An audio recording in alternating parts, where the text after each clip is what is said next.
भी अपने आप को लज्जायत होने लगती हैं देवहूति माता को देख के।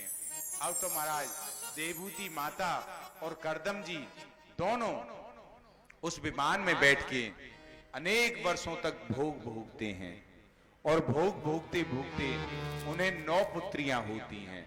और जब 9 पुत्रियां हो गईं तो एक दिन करदम जी बोला, अरे देवी, तुमने कहा था एक संतान की, एक की जगह या 9 हो गई और हम फंसे हुए हैं, अब हम रुकने वाले नहीं है, 9 संतान तुम्हारी हो गई, अब हम तो चले महाराज भजन करने। माता देवहूति ने कहा, हे ऋषिवर, आपने सत्य कहा कि 9 संतानें हमें हो गई हैं, किंतु ऋषिवर ये पुत्रियां हैं 9, और जब ये अपना विवाह करके अपने घर चली जाएंगी तो मैं तो अकेली ही रह गई, मैं किसके आश्रय से अपना जीवन काटूंगी। अब जैसे ही देवहूति माता ने ये बात कही तो करदम जी को याद आई, अरे मुझसे तो मेरे प्रभु ने वरदान दिया था कि करदम मैं तेरे यहाँ पुत्र बन के आऊंगा, और उसी वरदान की वजह से तो मैंने विवाह किया, और प्रभु का वचन मिथ्या नहीं हो सकता। उन्हें तुरंत याद आया, उन्होंने कहा, अरे देवी तू चिंता मत कर, तू तो साक्षात परमात्मा की मां बनने वाली है, और जिस परमात्मा के लिए मैं वन में जा रहा हूं वह परमात्मा को स्वयं घर में आने वाला है, फिर मुझे वन में जाने की क्या आवश्यकता है। करदम जी वहां रुक जाते हैं। अयम श्वास कलया त्वदीरेण महामुने तव क्षेत्रे देवहूत्यां प्राणेशे तत्त्वत् संहिताम् माखिदो राजपुत्रीत्यथ मात्मानं प्रत्यनिन्दते भगवांस्ते अक्षरो गर्भ मधुरात् प्रिय पच्यते। अरे साक्षात भगवान तेरे गर्भ से अवतार लेने वाले हैं, तू क्यों खेद करती है, तू चिंता मत कर, अब मैं यहीं रहूंगा। अब की महाराज जैसे ही देवहूति मां ने गर्भ धारण किया, बड़ा तेज देवहूति माता के चेहरे पर आ गया है, और समय आने पर भगवान कपिल जी का जन्म माता देवहूति जी के गर्भ से होता है। बोलो कपिल भगवान की जय। अब महाराज कपिल भगवान के दर्शन के लिए सभी देवता लोग आते हैं, और परमपिता ब्रह्मा भी अपने 9 पुत्रों के साथ में आते हैं। नारद जी इनके साथ में अभी नहीं है, और जब उनको दर्शन करने आते हैं तो करदम जी ने कहा, महाराज बड़ी कृपा की आपने जो आप आए यहाँ। अब देखो मेरे 9 पुत्री हैं और आपके पास 9 पुत्र हैं, दोनों की जोड़ी बन जाएगी और मैं भी इस जिम्मेदारी से मुक्त हो जाऊंगा। महाराज ब्रह्मा जी तो सृष्टि बढ़ाने के लिए लगे हुए हैं, ब्रह्मा जी तो चाहते हैं सृष्टि जैसे जैसे बढ़े ज्यादा अच्छी बात है। तो ब्रह्मा जी तैयार हो जाते हैं, करदम जी की 9 पुत्रियों का विवाह ब्रह्मा जी के 9 मानस पुत्रों के साथ में होता है। कला देवी का विवाह मारीच ऋषि से, अनुसुईया का विवाह अत्रि ऋषि से, और अरुंधति का विवाह वशिष्ठ ऋषि से, और ख्याति का विवाह भृगु जी के साथ में होता है, और शांति का विवाह अथवर्ण जी के साथ में होता है, और क्रिया का विवाह क्रतु जी से होता है, और हविर्भू का विवाह पुलस्त ऋषि के साथ में होता है। ऐसे करके जब ब्रह्मा जी अपने पुत्र और करदम जी की पुत्रियों को साथ में लेके चले जाते हैं, तो अब करदम जी कहते हैं, देवी अब मेरी सारी जिम्मेदारी भी पूरी हो गई, अब मेरे ऊपर कोई जिम्मेदारी नहीं है, अब हम यहां नहीं रुकेंगे, अब हमें तुम जाने दो। देखो वैराग्य परिस्थिति जन्य नहीं होना चाहिए। करदम जी कहते हैं कि आप कितने भी संपन्न जीवन जियो, कितने भी संसाधन हो, कितनी भी सुख सुविधाएं हो, लेकिन चौथेपन में गृह त्याग कर देना चाहिए। अब महाराज करदम जी जैसा कौन सौभाग्यशाली है जिनके कामत जैसा विमान, कामना से ही सब हो, और कपिल भगवान जैसा पुत्र, अत्रि वशिष्ठ अगस्त जैसे दामाद, अनुसुईया जैसी पुत्री हो, किस चीज की कमी है उन पे आप बताओ। लेकिन फिर भी उन्होंने कहा कि अब चौथेपन में मुझे यहां नहीं रुकना चाहिए। करदम जी चले जाते हैं।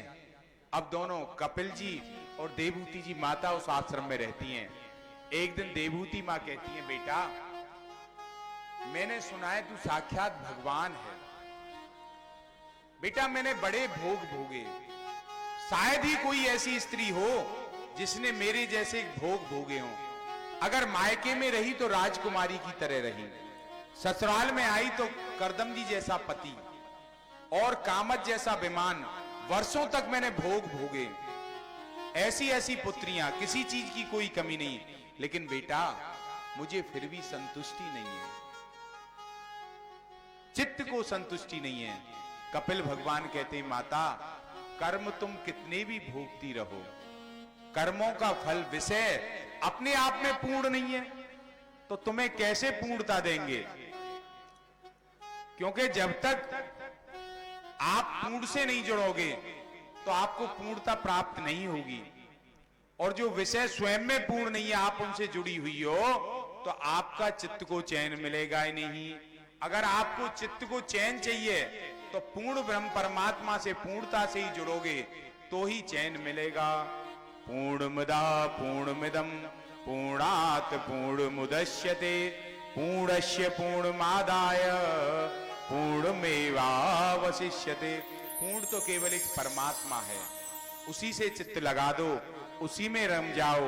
और ठाकुर जी में जब बन जाओगी, इस सारे संसार से अपने जो मन की डोरी बंधी हुई है, उस डोरी को तोड़ करके प्रभु के चरणों में जोड़ दोगी, तो ही आपको शांति मिलेगी, तो ही आपको सुकून मिलेगा। अब देवहूति माता कहती है, बेटा ये कैसे हो, कैसे मिले? तो कपिल भगवान कहते हैं, माता यहां पर कपिल भगवान 8 अध्यायों में बड़ाई अद्भुत सांख्य योग का उदाहरण माता देवहूति जी को देते हैं। इसे कपिल अष्टाध्यायी बोलते हैं। वे कहते हैं कि हे माता, जैसी संगत करोगी वैसी रंगत आएगी। अगर आपको ठाकुर जी से चित्त लगाना है तो संत महापुरुषों की संगत करो और उनके द्वारा ठाकुर जी के लीला गुणगान सुनो। गोविंद के गुणगान जब तुम गुणगान सुनोगी तो अपने आप तुम्हारा चित्त उसमें मिल जाएगा। देखो महाराज, जो जैसी संगत करता है उसमें गुण आ ही जाते हैं, कुछ ना कुछ आ ही जाते हैं। कोई बीड़ी पीने वाले की संगत करे तो धीरे धीरे बीड़ी पीने का सीख जाएगा। गुटखे खाने वाले की करेगा तो तमाकू का नहीं खाएगा, तो कहेगा महाराज सादा मसाला मसाला खा लूं। कोई नेता की संगत करेगा तो नेतागिरी आ जाएगी, और अधिकारियों की करेगा तो अधिकारियों से ज्यादा रोब उनमें आ जाएगा। महाराज जैसी संगत करोगे वैसी स्थिति अपने आप बनती चली जाएगी। तो माता, आपको प्रभु की प्राप्ति चाहिए तो संतों की संगति करो। तो माता बोली, बेटा संत कैसे होते हैं, उन्हें मैं कैसे पहचानूं? तो ठाकुर जी कपिल देव भगवान संतों के लक्षण बताते हैं। तितिक्षवा कारुणिका सुहृदा सर्वदेहिमान अजात सत्रवा शांता साधवा साधु भूषणा। तितिक्षवा बड़े सहनशील हैं, कोई फूल दे दे तो भी प्रसन्न है, कोई पत्थर मार रहा है तो भी प्रसन्न है, किसी ने प्रणाम कर दिया तो भी प्रसन्न है, और कोई गाली दे दे तो भी प्रसन्न है। ऐसे सहनशील होते हैं। करुण का सर्वदेही नाम, हर देहधारी के प्रति करुणा उनके हृदय में रहती है महाराज। और अजात शत्रुवा, सबके प्रति अजात शत्रु होते हैं, उनका कोई शत्रु ही नहीं होता। क्यों? कि वो जीव मात्र में भगवान का दर्शन करते हैं, और जब भगवान का दर्शन जीव मात्र में कर रहे हैं तो वो शत्रुता करें किससे? सब में भगवान को देख रहे हैं तो किसे वह शत्रु माने? निज प्रभु में देखई जगत कही कहीं सन करही विरोध। जब सबके जगत में ठाकुर जी को ही देख रहे हैं तो वह विरोध किससे करें? तो इसलिए माता, यह साधुओं के लक्षण हैं। उन संतों के बीच में बैठोगी और 24 घंटे जब तुम मेरी महिमा को सुनोगी तो माता, आपको ठाकुर जी के चरणों में प्रेम हो जाएगा। इस तरीके से महाराज, जब आगे भगवान ने सृष्टि की प्रक्रिया भी बहुत विस्तार से अपनी माता को समझाई है। कपिल भगवान ने अष्टांग योग के वर्णन भी माता को किया है, यम नियम आसन प्राणायाम का भी बताया है।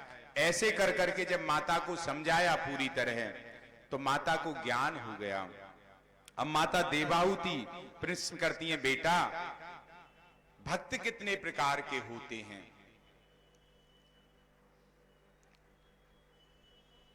तो कहते हैं कपिल भगवान, जो भगवान के मंदिर में ही भगवान का दर्शन करे वह साधारण तरीके का भक्त है, और जो भगवान की मंत्र की मूर्ति में भी भगवान का दर्शन करे और चलते फिरते संतों में भी भगवान का दर्शन करे, वह माता मध्यम कोटि का भक्त है। और जो है न केवल संतों में भगवान का दर्शन करे, बल्कि जीव मात्र में भगवान का दर्शन करे, कण कण में अणु अणु में भगवान का दर्शन करे, वह उच्च कोटि का भक्त है। और माता एक चौथा भक्त और है, वह ऐसा भक्त है कि ठाकुर जी में कण कण में भगवान का दर्शन करता है, अपना जीवन उसने परमात्मा के लिए समर्पित करता है, लेकिन वह भगवान से चाहता कुछ नहीं है, ऐसा निष्काम है। और चाहता नहीं है ऐसी बात नहीं है, अगर भगवान देना भी चाहे तो भी वह नहीं लेता है। ऐसा भक्त जो है वह मुझे सबसे प्रिय है। जो निष्काम भक्त है उससे ज्यादा प्रिय मुझे कोई भक्त नहीं है। एक बार महाराज नामदेव जी ने भगवान से कहा कि प्रभु आप भक्त वत्सल कहे जाते हो, कैसे भक्त वत्सल हो? आपके भक्त इतना कष्ट पा रहे हैं और फिर भी आप उनके कष्ट को दूर नहीं कर रहे हो, तो कैसे भक्त वत्सल हो? अरे उनके कष्ट दूर करो। भगवान बोले, नामदेव जी की भगवान से वार्ता होती थी सीधी। भगवान बोले, नामदेव कौन है ऐसा बताओ जिसका मैं कष्ट दूर नहीं कर रहा हूं? नामदेव जी बोले, देखो ये आपके परम भक्त हैं, राका बाका पति पत्नी है दोनों, देखो कितने कष्ट में हैं। अगर एक समय लकड़ी काटने नहीं जाए तो उन्हें भोजन ही प्राप्त नहीं हो। अरे प्रभु ज्यादा नहीं करते हो तो कम से कम इन्हें एक समय का भोजन तो घर में व्यवस्था रहे। ठाकुर जी बोले, नामदेव मैं बहुत देना चाहता हूं, लेकिन ये इतना निष्कामी भक्त हैं मेरे कि मेरे देने के बावजूद भी नहीं लेते हैं। अगर तुम नहीं मानते हो तो चलो साथ में चल के देख लो। तो नामदेव जी को लेके महाराज भगवान जाते हैं। भगवान क्या करते हैं कि राका बाका पति पत्नी जब जंगल में लकड़ी काटने के लिए जा रहे हैं, तो उधर ही रास्ते में ठाकुर जी एक थैली में स्वर्ण मुद्राएं डाल देते हैं और कुछ मुद्राएं वहां ऊपर निकाल देते हैं। जय श्री कृष्ण।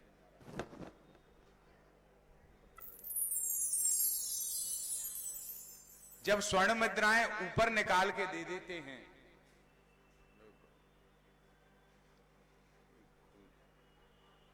वहां पर जैसे ही राका बाका आते हैं,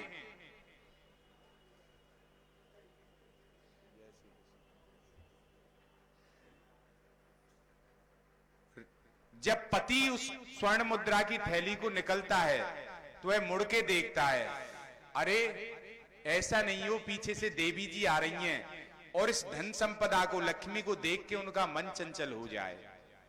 ऐसा भाव जब उनके पति में आता है तो वह पति वापस आके उन स्वर्ण मुद्राओं पे मिट्टी डालने लग जाता है। इतने में पत्नी आ जाती है और पत्नी कहती है, हे नाथ, ये आप मिट्टी पर मिट्टी क्यों डाल रहे हो?